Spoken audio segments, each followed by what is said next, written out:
শান্তি আজি 20 ফেব্ৰুৱাৰী 2025 হাকাৰ মুৰলীৰ পৰা কাহিনী। নৱকুমাৰ বৰ ভাল ল'ৰা, পঢ়া শুনাটো ভালেই আছিল।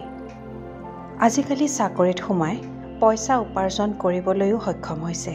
কিন্তু আজিকালি সকলোৱে অনুভৱ কৰে যে নৱকুমাৰৰ আচৰণত অনবৰতে অভিমান ফুটি উঠে।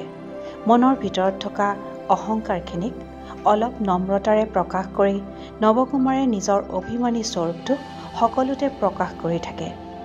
নৱকুমাৰৰ দেউতাক দেৱকুমাৰে পুতেকৰ আচৰণ পৰ্যবেক্ষণ কৰি মনত বেজাৰ অনুভৱ কৰিলে।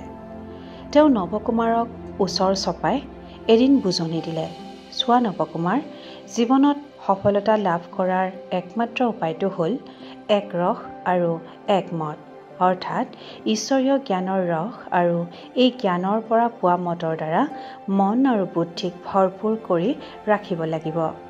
যি লোকে অভিমান বা অহংকাৰক নিজৰ বাবে গৌৰৱৰ বিষয় বুলি ভাবে, তেওঁ কেতিয়াও নিৰ্মাণ আৰু নিৰ্মল হ'ব নোৱাৰে। গতিকে তুমি তোমাৰ জীৱন নিৰ্মল আৰু নিৰ্মাণ কৰিবলৈ অভিমান বা অহংকাৰ পৰিহাৰ কৰা, আধ্যাত্মিক জ্ঞান বা ঈশ্বৰীয় মত অনুসৰি চলিবলৈ লোৱা।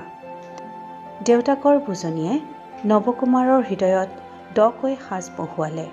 তেওঁ নিজৰ পৰিৱৰ্তনৰ কথা চিন্তা কৰিলে। ওম শান্তি।